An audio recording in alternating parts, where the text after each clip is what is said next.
Hi guys, Olive here today to talk about the books I read in February 2024. I had a very busy month during the month of February, but still somehow managed to get a ton of reading done. Still not entirely sure how I managed to do that, but I am very happy with how things turned out. I'm also very happy that a number of books that I read during the month of February felt like they were in conversation with one another, which is one of my favorite things that can happen during a reading month. Some of those links were expected, but some of them were quite unexpected. The first two books that expectedly paired up very nicely were The Buccaneers by Edith Wharton and The Wharton Plot by Mariah Fredericks.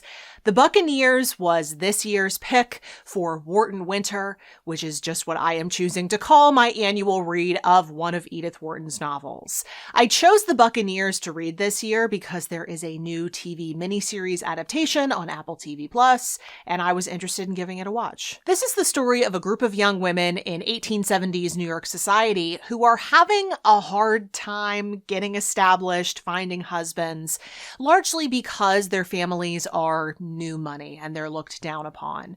But when one of the featured families in this novel hires an English governess for their youngest daughter, Nan St. George, who goes on to become the primary character of this novel, that governess's connections to England, to English society, eventually allows the group of them to go overseas and try their hand at a London season. The majority of the young women do find situations over there, but the level of happiness within the lives that they build for themselves over there varies greatly amongst the group. This would not be an Edith Wharton novel if there weren't some suffering involved.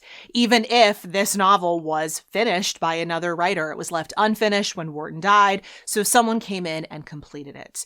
And as I was reading this, that fact was virtually undetectable. I really don't understand what critics were so up in arms about when it was released then in the 1990s. Sure, this version is a lot happier than a typical Edith Wharton novel. There are good people who receive good things. That is unusual for an Edith Wharton novel, but I considered it a refreshing change of pace. If you're looking for more misery, you can find it in her other novels. She wrote a lot of them. I really enjoyed The Buccaneers. As I was reading it, I kept feeling like there was something a little bit Middlemarch about it, especially the rotten hand that Nan St. George draws. It just reminded me a lot of Dorothea's situation. If you've read both of these novels, you might understand what I mean by that. I did go on to watch the 1995 BBC miniseries adaptation of this, which I adored. I think they did such a great job. It's just everything the BBC made in 1995, pure gold, because this was wonderful. Sure, they did sprinkle in a little bit of sensationalism to extend it to the number of episodes they wanted, but I was able to overlook that because overall they did just such a great job in adapting it. The newest adaptation, however, I thought was awful. I only made it through 3 episodes before rage quitting, before deciding my time was better spent doing absolutely anything else but suffering through it. It's not even an adaptation. They just very, very loosely based this story on the novel, but they changed so much, even in those first 3 episodes, they might as well not have even based it on the book. Like, just make up a new story at that point. Make new characters, give it a new name, go in that direction. It is so weird stylistically, too. It's like they were trying to marry Euphoria and Bridgerton. The result is very strange.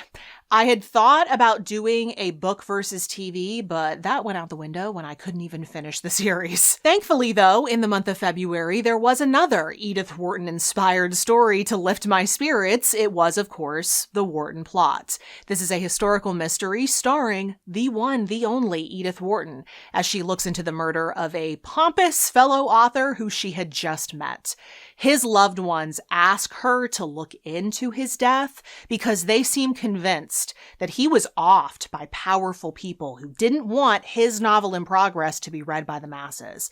But Edith Wharton is going to have to read that novel first to see what secrets might be hidden within. I expected this would be fun, like just a good time to read in the moment, but something rather forgettable, kind of like a throwaway read. And I was so surprised by how wrong that initial judgment was. I was really impressed by how much complexity Fredericks brought to the character of Edith Wharton, all of the complexities of her character. I know a decent amount about Edith Wharton. I've read a good chunk of her biography, and I found that the representation of her in this novel was surprisingly accurate. Who she was and what all she would have been going through at this specific time in her life, both personally and professionally. Two of Edith Wharton's famous novels get mentioned in this historical mystery, The House of Mirth and The Custom of the Country. The latter of those two, Edith Wharton is actually gearing up to write as the events of this mystery happen. So that's when this mystery is kind of situated in Edith Wharton's life. And I thought it was so incredibly clever of Mariah Fredericks to hint that this mystery, this event, this fictional event in Edith Wharton's life would go on to have an effect on the way she would write The Custom of the Country. So things happen in this historical mystery that Mariah Fredericks is leading you to believe would have an impact on how Edith Wharton would then go on to write her next novel. Just such a fantastic inclusion. I do think if you are going to read this mystery for March Mystery Madness or at any other time, it would behoove you to have already read The House of Mirth. Parts of that novel are referenced in this historical mystery, and it'll spoil it for you if you haven't already read it. So definitely read The House of Mirth first.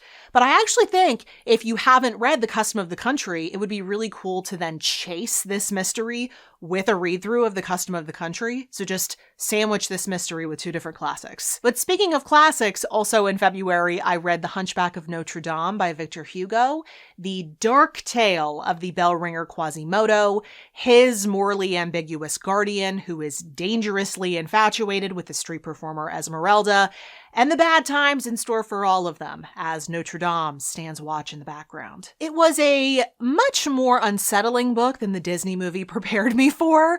I saw the movie when I was a child, and it was somehow both comforting and disturbing to go back to this story and see the way that Hugo originally intended it. It was definitely very thought-provoking, even though it was absolutely not light reading. I read it for my Wishbone series, which I think the adaptation that they did was just okay, serviceable. If you'd like to see what I mean, I will link that video for you below and up in the cards. But I am actually really glad that Wishbone inspired me to go and read this one myself. Again, very thought-provoking. I'm still thinking about it, and I'm really glad that I finally read it for myself. The last two fiction books that I picked up in the month of February were both romances, Begin Again by Emma Lord and Reputation by Lex Croucher.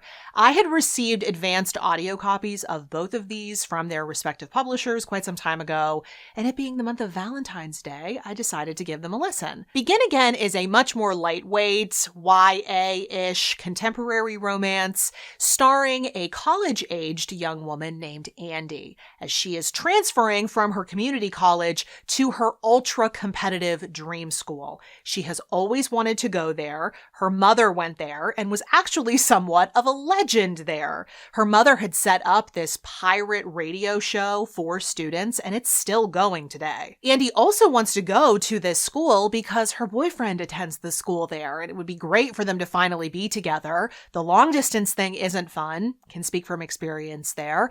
But when she arrives, let's just say there's a mix-up. And that becomes just one of the seemingly thousands of things that overachiever Andy is having to juggle personally, socially, financially, academically, as she's trying to get acclimated at this new school. One of those things is the aforementioned pirate radio show that her mother founded.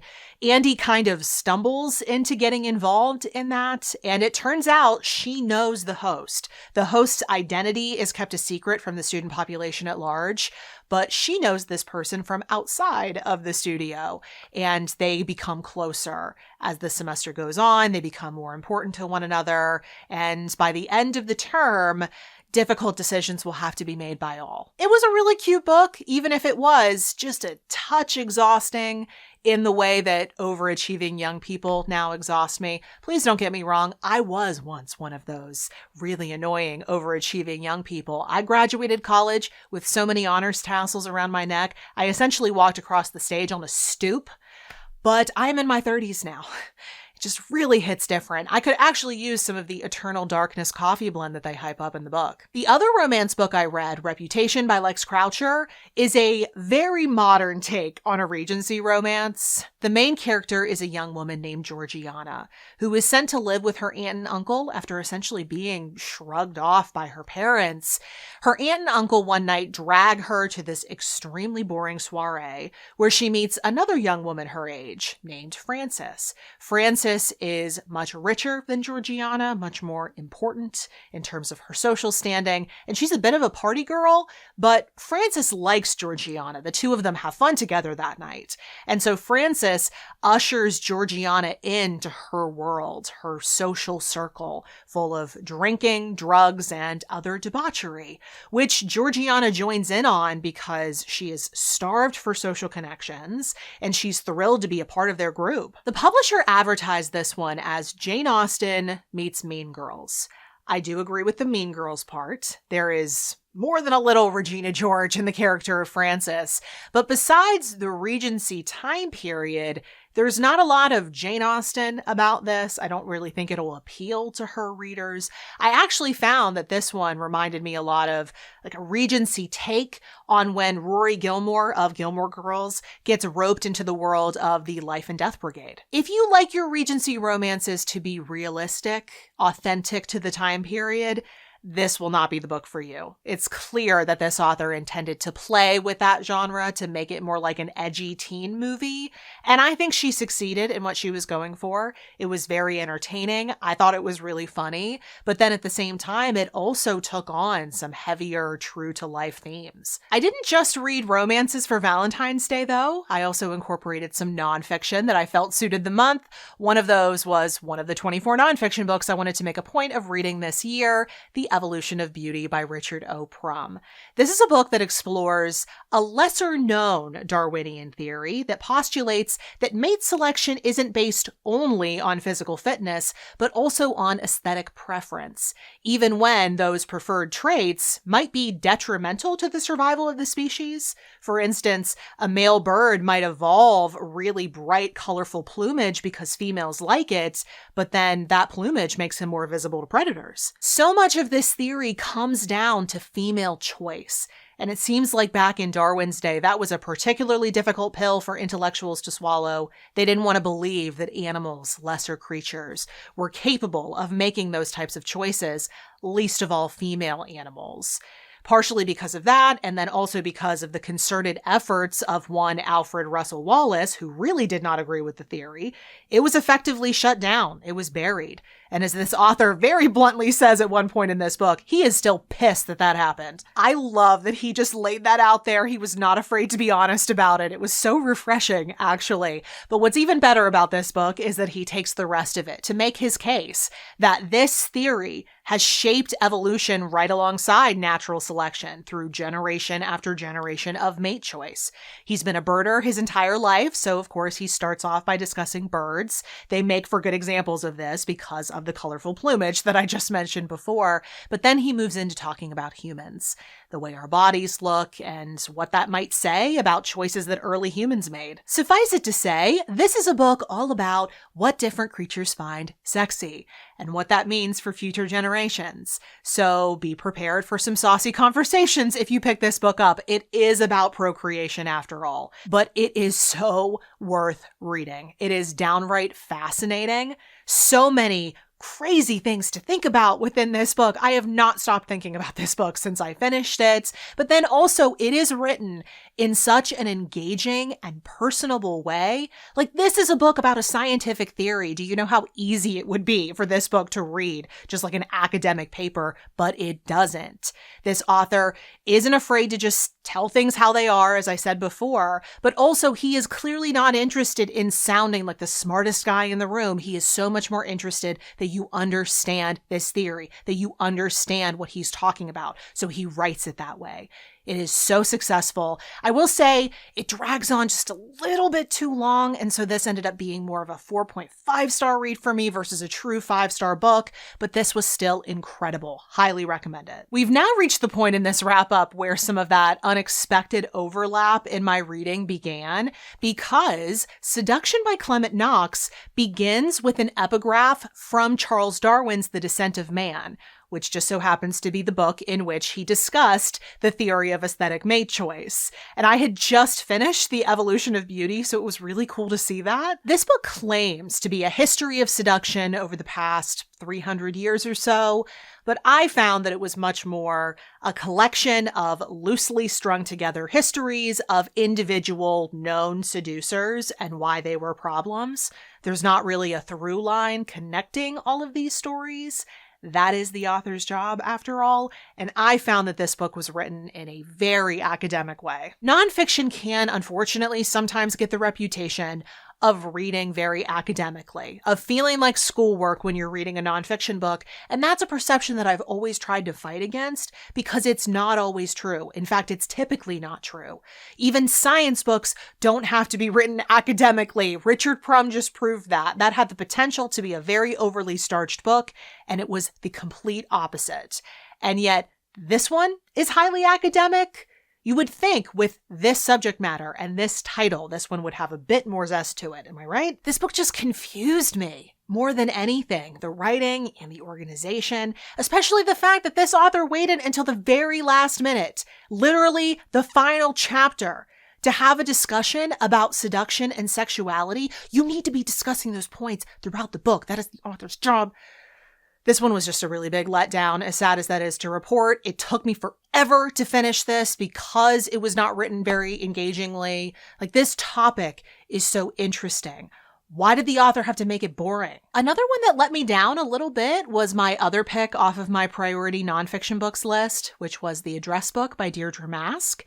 As advertised, this is a book all about addresses, physical addresses, how they are critical in public health and welfare, how their names demonstrate a lot about what people believed when the streets received their names, and also how those street names can very much be status symbols.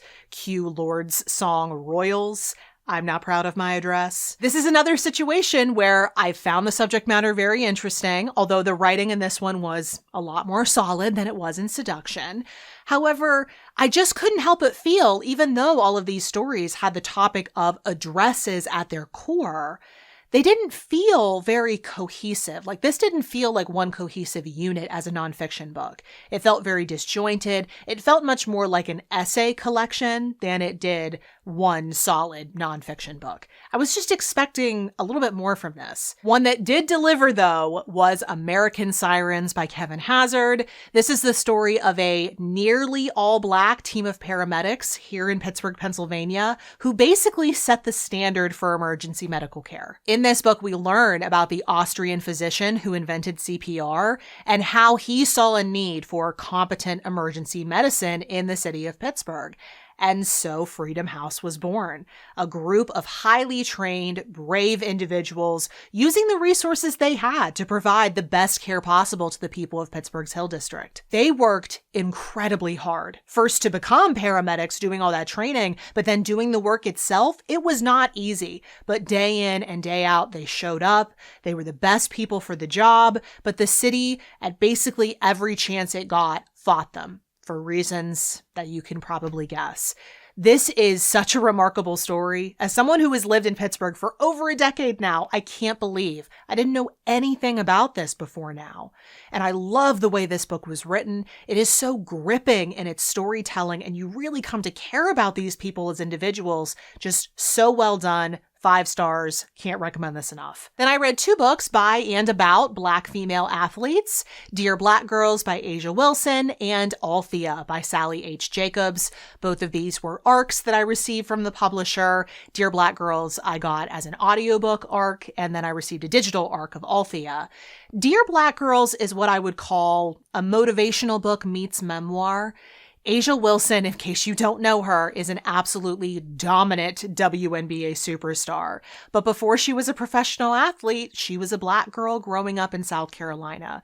And in this book, she discusses her upbringing. She talks about all the lessons of her young adulthood and how those shaped her into the woman she is today. Her early life was not without its struggles. She always felt very different from her peers in one way or another. First of all, she grew up to be extremely tall. She's a professional athlete now, a professional basketball player, so obviously she's very tall. But also, she's dyslexic.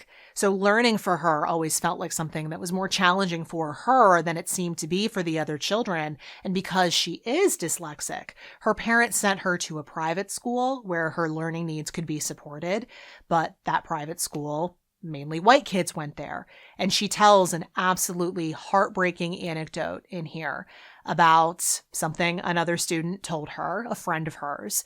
That was her first indication that some people might not like her because of the color of her skin. But she also talks about things like how when she first got started playing basketball, she was not good at all. You would think, with how good she is now, to put it mildly, that she would have had a natural aptitude, that it would have come to her immediately, but she had to work hard to become better.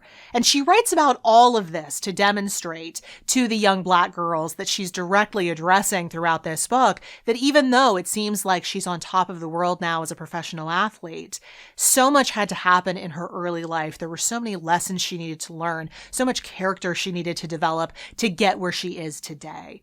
So obviously, I'm not part of the core demographic that she's addressing in this book, but I think anybody reading this could be inspired by A'ja Wilson and everything she's done, everything she's achieved. I already loved A'ja Wilson. She has an amazing personality. She is so much fun to watch play basketball, but I adore her all the more after reading her book. The Sally Jacobs book is a biography of the late, great tennis champion Althea Gibson, who also had to overcome a number of obstacles to get where she ended up.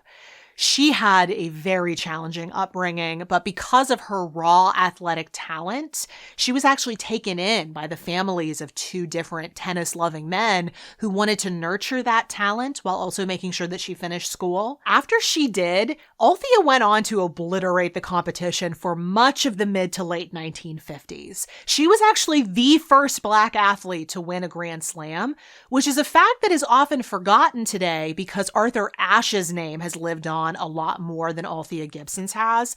And that's probably because Althea was a lot more of a polarizing figure when she was alive. She grew up to be very tough. She had a very big personality. I would definitely classify her as a tough girl after reading this book.